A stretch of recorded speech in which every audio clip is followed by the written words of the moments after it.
ఏమైందిరా? చిరు వీళ్లతో గొడవ పడ్డాడని ఇంటి మీద పడ్డారు.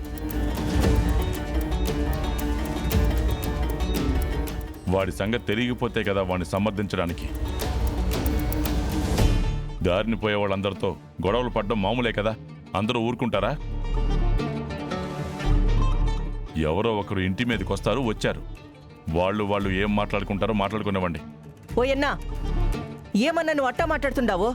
ఇప్పుడు 10 మంది కలిసి వాడిని ఏమైనా చేస్తే నువ్వు చూస్తూ ఊరుకుంటావా ఏంది? చూడుబా, ఏమన్నా ఉంటే కూర్చొని మాట్లాడుకుందాము. వాడి మీద చేయి పడినదంటే బాగుండదు చెప్తుండా. ఏంటమ్మా ఊరుకునేది? మీ వాడి మీద చేయి పడితే ఊరుకోరు, మమ్మల్ని మాత్రం కొట్టొచ్చా? నీ మాటను బట్టి అర్థమవుతోంది, మీ పెంపకం సరిగ్గా ఉంటే వాడు అలా ఎందుకు తయారవుతాడు?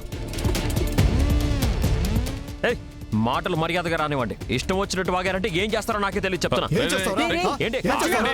ఆగండి. బావా బావా, ఏమైంది పాపా?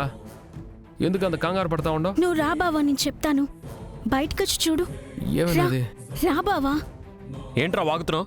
ఏం చేస్తావురా? ఆగండి.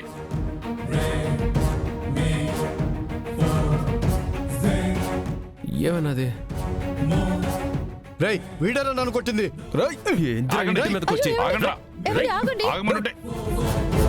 అయ్యో చిరంజీవి, చిరు ఆగరా. చిరు ఆగండి. ఆగండి.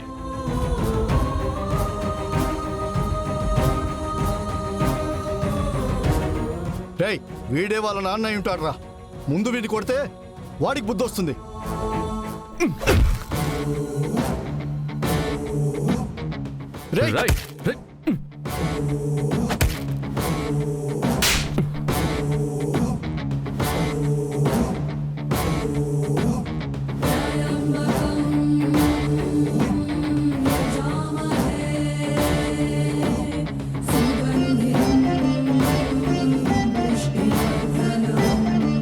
చేసే పనులకి నీకెలాగూ బుద్ధి రాదు.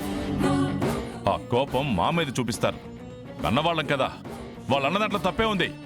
మా పెంపకం సరిగ్గా లేకనే నువ్విలా తయారయ్యావు. ఇదిగో ఇలా వీధుల్లో ఇలాంటి వాళ్ళందరితో మాటలు పడాల్సి వస్తుంది.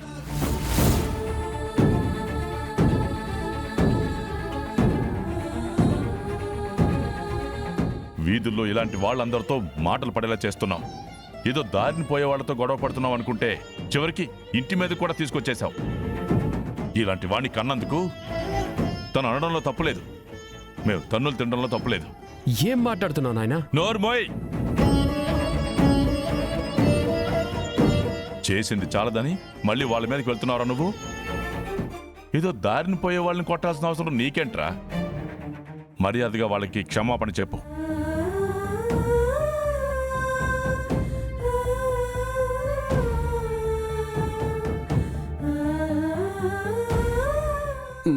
ఏందన్నా క్షమాపణ చెప్పు క్షమాపణ చెప్పు అంటున్నావు? వీడు కొట్టినాడని చెప్తుండారే కానీ ఎందుకు కొట్టినాడనేది చెప్తుండారా వాళ్ళు? ఊరకనే దారిన పోయే వాళ్ళని ఎందుకు కొడతాడో? వాళ్ళు ఏమో చేసుంటారు, అందుకే కొట్టుంటాడు. నువ్వు మాట్లాడొద్దు అన్నపూర్ణ. సమర్థించడానికి ఇది ఇంట్లో విషయం కాదు, వీధిలో విషయం. అందరూ కలిసి ఇంటి మీదకి వచ్చారు అంటే వాడి తప్పు లేకుండా ఎలా ఉంటుంది?